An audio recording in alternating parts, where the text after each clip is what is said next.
Hello అండి, అందరికీ నమస్కారం. Welcome to Lakshmi life style. ఈరోజు ఈ వీడియో వచ్చేసి కిందటి పెద్ద వీడియోలో అయితే ఇక్కడ మా కోళ్ళకి పురుగులు వస్తాయని చెప్పేసి ఇలా తయారు చేసాం. జీవామృతం అంటారు కదా, అట్లా తయారు చేసాం. కానీ కింద పందికొక్కులు వచ్చేసి అయితే తీసేసినాయండి. పాపం పురుగులు అయితే పుట్టలేదు. ఇంకా మా పిల్లలు సమ్మర్ హాలిడేస్ కాబట్టి ఇంకా నా వెనకాలే ఉంటారు. మా పెద్ద బాబుని ఇసుకిస్తున్నారు. ఇదంతా క్లీన్ చేసేసాడు మా పెద్ద బాబు. కానీ మా పిల్లలు చూడండి, సీతాఫలం ఆకులన్నీ కూడా లాగేశారు.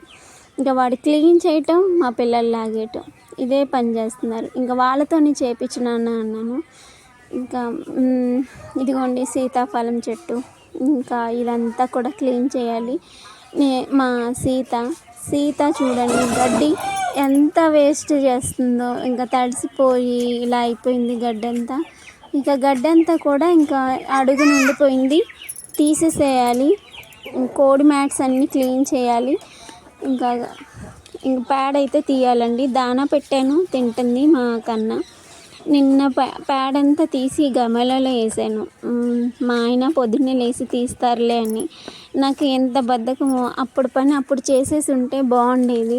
కానీ పొద్దున ఆయన ఆవులకి కోళ్ళకి దానాను సజ్జలు రాగులు ఇవి తీసుకొచ్చారనమాట. ఇంకా అవి తీసుకురావడంతోనే ఇంకా టైం అయిపోయింది షాప్కి. ఇంకా ఆయన షాప్కి వెళ్ళారు. ఇక ఆ గమలలో ఇంకా పేడంతా కూడా నేనే ఇంకా వేసేసాను. నిన్నే వేసేసి ఉంటే బాగుండేది. అది నా బద్ధకమే లేండి. అంత పని చేసి ఆ గమలలో పేడ తీసుకెళ్ళి అక్కడ వేసేస్తే ఆ పని అయిపోయి ఉండేది. నా బద్ధకంతో ఇంకా అక్కడ ఉంచేయడంతో ఈ టైం దాకా కూడా అక్కడే ఉండిపోయింది. పని చేస్తే నేను చేయాలి, లేదంటే మా వారు చేయాలి, లేదంటే మా పెద్దబాబుకి అంత పని అప్పచెప్పలేండి. ఎందుకంటే వాడు కేవలం ఊడవటం వరకే అనమాట. అది నేను ఊడవడానికి ఏమైనా అడ్డం ఉందా, ప్యాడ్ ఉందా, ఏమైనా వస్తువులు ఉన్నా కానీ నేను తీసేస్తాను. మా పెద్దబాబు ఇంకా ఊడుస్తాడనమాట. ఇంకా ఈ ప్యాడ్ అంతా కూడా సీత దగ్గర ప్యాడ్ అంతా కూడా తీసేసేయాలి. మా సీత నేను ప్యాడ్ తీసేటప్పుడు అటు జరిగి నించుంది చూడండి. మా అమ్మ ప్యాడ్ తీస్తుంది, ఇంకా తగలకూడదు అని చెప్పేసి అటు వెళ్ళిపోయింది. అది ఇంకా ప్యాడ్ అయితే తీసేసి దాని కాన అంతా కూడా క్లీన్ చేయాలండి. ఇంక ఈ పేడతో ఇవాళ మళ్ళీ గమల నిండిపోయింది. అక్కడ ఉంచేసానంటే మళ్ళీ బద్ధకంతో రేపే నాకు తప్పదు. ఇంకా గమల పేడంతా కూడా తీసుకెళ్ళి అక్కడ వేసేయాలి. మాకు పొలం లేదండి. పొలం ఉండుంటే కనుక పొలంలో వేసేసేవాళ్ళం. చక్కగా వ్యవసాయం చేసేవారు మా ఆయన. ఆర్గానిక్ ఫామ్ అయితే చేద్దామని ఆయన కోరిక. పొలం తీసుకొని, పొలం అయితే లేదు ప్రస్తుతానికి.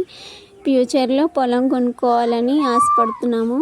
మా ఆవులకు కూడా పొలం ఉండుంటే చక్కగా గడ్డి మేసుకుంటూ వస్తాయి ప్రశాంతంగా. అంటే అవి తిరిగినంత తిరిగి తిన్నంత తిని ఇంకా గూటికి చేరుకుంటాయి అన్న లెక్కల్లో ఉండేది. కానీ ఇక్కడ స్టాప్ అయిపోయింది. అట్లాగే పాపం కన్నాను అక్కడ కట్టడం, గిరిగాడిని ఇక్కడ కట్టడం, సీతని అక్కడ కట్టడం.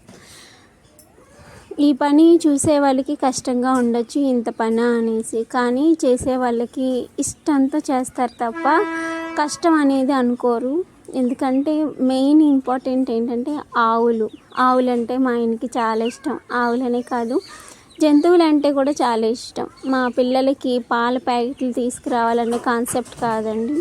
మా పిల్లలకైతే మాత్రం వాళ్ళకి ఆవు పాలే అందించాలి మా పిల్లలకి అని చెప్పేసి ఇక తీసుకున్నాం అన్నమాట. తల్లి పిల్లని తీసుకుంటే తల్లి పాలు ఇవ్వక ఇంకా ఆ పిల్లని పెంచుకొని దాన్ని సిట్రేట్ చేసి ఇంకా దానికి కన్సీవ్ చేపించి దాన్ని 9 నెలలు పెంచి అట్లా పాలైతే తీసుకుంటున్నాం ఇప్పటికీ. ఇదంతా జరగడానికి 3 సంవత్సరాలు పట్టింది. ఈలోపు మా పిల్లలు కొంచెం పాలు తాగే ఇదికి వచ్చారు. అంటే నా పాలు వదిలేసి పాలు తాగి ఇదికి వచ్చారనమాట, ముగ్గురు కూడా. ఇంకా ఆవు పాలైతే ఇస్తాము. అందుకు మా పిల్లల కోసమే ఆవులు అనమాట. ఇంకా అట్లా పెంచుకుంటున్నాము. ఇంకా నాటు ఆవులు ఏంటంటే వ్యవసాయానికి చాలా మంచిదండి. పేడ పొలం లేదు కాబట్టి ఈ పేడంతా కూడా కలెక్ట్ చేసి పొలం తీసుకున్నప్పుడు ఖచ్చితంగా ఈ పేడని అందులో వేసి ఆర్గానిక్గా అయితే వ్యవసాయం చేయాలనేది మా ఆయన కోరిక. మా సీత కాన అయితే అంటే ఫుడ్ గడ్డి తినే కాన అయితే ఇట్లా నిండిపోయింది, తడిసిపోయి అలా అయిపోయింది. ఇంకా దానికి వాటర్ అయితే పెట్టేసి ఇంకా కాన అంతా కూడా క్లీన్ చేయాలండి. వాటర్ పెట్టమని ఎదురు చూస్తుంది అది. వాటర్ అయితే పెట్టేశాను. ఎప్పుడు దానికి కూడా దానా పెడతాను. ఈసారి దానా కొంచెం కన్నా వరకు పెట్టాను. మళ్ళీ పెట్టాలండి. ఈలోపు చూస్తుంది కదా అని మంచినీళ్ళు అయితే పెట్టాను. ఇంకా దానికి కాన చూడండి క్లీన్ చేయాలి. దీంట్లో ఏ కెమికల్స్ వేసి క్లీన్ చేయకూడదండి. అంటే డెటాయిలు అలా ఫినాయిల్ కానీ అట్లా ఏం వేయకూడదు. ఎందుకంటే మళ్ళీ గడ్డేస్తాం కదా, ఆ స్మెల్ అంతా కూడా దానికి ఇది అవుతుంది. అందుకని చెప్పేసి ఉట్టిగానే కడిగేసేయాలి. ఇంకా కడిగేసి దీంట్లో ఏంటంటే ఇలా కడిగిన తర్వాత వాటర్ చూడండి ఒక పైపు పెట్టించారు. వాటర్ అంతా కూడా వేస్ట్ది, కడిగిన వాటర్ అంతా కూడా బయటకు అయితే వచ్చేస్తుంది ఆ పైపు ద్వారాగా. ఇంకా కడిగేసిన తర్వాత కోడి